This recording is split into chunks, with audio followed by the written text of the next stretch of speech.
It is Fox News reporting that 11 o'clock yesterday morning there was a national security briefing. The president was not in it. It's Fox News reporting that at 3 o'clock there was another briefing during which the president would have been given the details of the strike, including a casualty count. It's our reporting that he was said to have had concerns after that briefing about the casualty count, that he then spent some time on the phone, and that during the 6 o'clock hour or whenever it was, 10 minutes before go, he called it off because of the 150 that he had just learned about. Something's wrong there. Yeah, I talked to a former top national security official in an earlier Republican administration who says this just doesn't add up, that if when the president meets with his top Pentagon people, they give him a very thorough list, a menu of targets, and say, you can hit this target, you can hit that target. If you do, here are the possible casualties. They run through the whole thing. This is a routine thing that the military does in these kinds of situations. And it is at that point that a president would have been fully briefed by the generals as to, if you hit target A, here are the dangers, or here's the possible collateral damage. So the idea that the president 10 minutes before the actual go, and again, the New York Times is reporting that the ships were in place, that the airplanes, the warplanes were in the air, that 10 minutes before you're learning for the first time that there were going to be 150 casualties seems pretty unlikely, and certainly not the way it's been done in the past. How is this different from President Obama pulling back from the red line in Syria? Well, it's a question you have to ask yourself. And first you ask yourself, if what happened yesterday had happened under President Obama, where the president gives the order to strike, that the planes are in the air, and 10 minutes before he pulls them back, what would have been the reaction from Republicans and probably from some Democrats as well? And you don't have to entirely guess, because we know, and it wasn't nearly this much of a hair trigger, where the President Obama set the red line back in 2012 and said if Bashar al-Assad, the dictator in Syria, had another chemical weapons attack, that would be the red line, the trigger for military action. But before he had actually ordered it, he pulled back and he got hammered. President Obama got hammered, and one of the people he got hammered by was Donald Trump, who as recently as 2017 as president said that this sent a signal of weakness not only to Syria, but around the world, about what American resolve is and about what the word of the president meant. And now we have this happening by President Trump on his watch. Does this impact the United States' ability to deter Iran? Well, I think it depends. First of all, we don't know that there might not be another strike tonight or tomorrow or whenever. And the U.S. obviously still has enormous capabilities. But you do have to think to yourself that the president had talked about getting tough.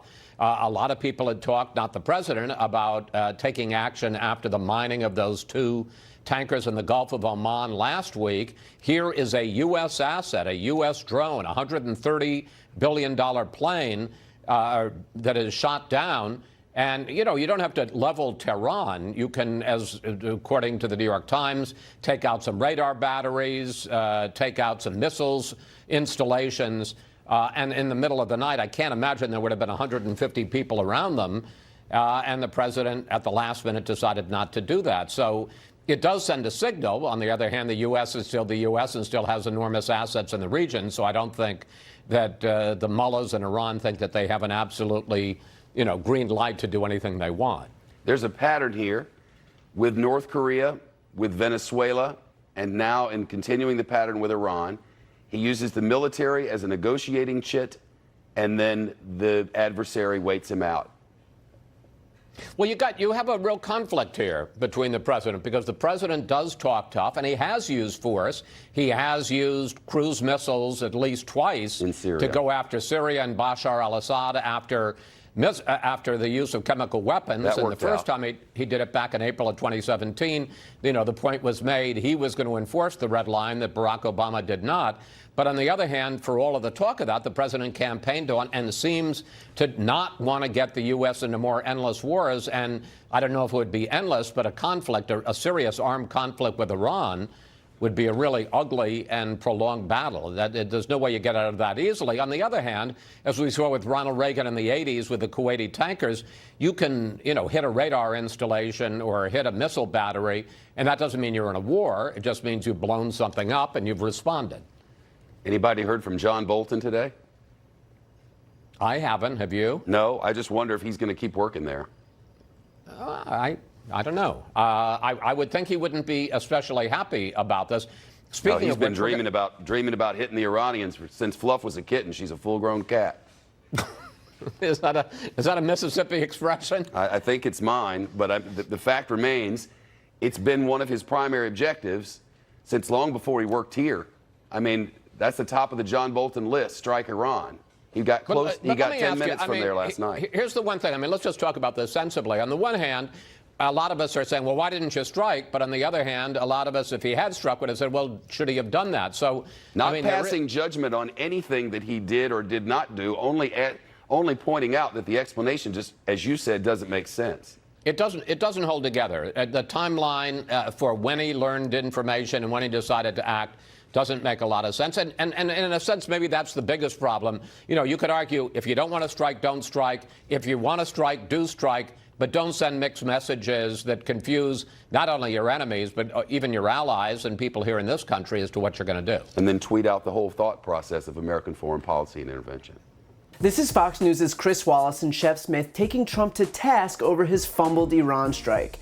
In retribution for shooting down an unmanned drone, the United States was allegedly 10 minutes away from executing a strike against Iran in which there would have been an estimated 150 casualties. At that point, Trump called the whole thing off. He then went on a self-congratulatory tour, patting himself on the back for exercising such restraint. Everybody was saying I'm a warmonger, and now they say I'm a dove. And I think I'm neither. You want to know the truth. I'm a man with common sense, and that's what we need in this country is common sense.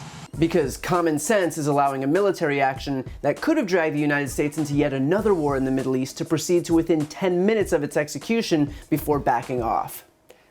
Got it. What might have been more reasonable is to, not play chicken with our military and lose, to call our own bluff and cripple our credibility. To be clear, his decision not to strike Iran was the right decision, but I'm not exactly sure he deserves credit for doing something that was reckless, disproportionate, and unwarranted in the first place. Another suggestion, aside from the White House's current strategy of figuring it out literally on the fly, is to have an actual strategy. Trump's move does harken back to Obama's red line in Syria with regard to Assad's use of chemical weapons against its own citizens in 2012 that was supposed to warrant military action by the US. And look, the fact that no military action took place in 2012 after a red line was imposed may have not been the strongest position either, but there was a notable difference. Obama pumped the brakes to ask Congress for its authorization to strike, what with the power to declare war belonging to Congress. Or at least it is when Democratic administrations are in office. But because Congress and the American people were so opposed, the strike never happened. And ultimately,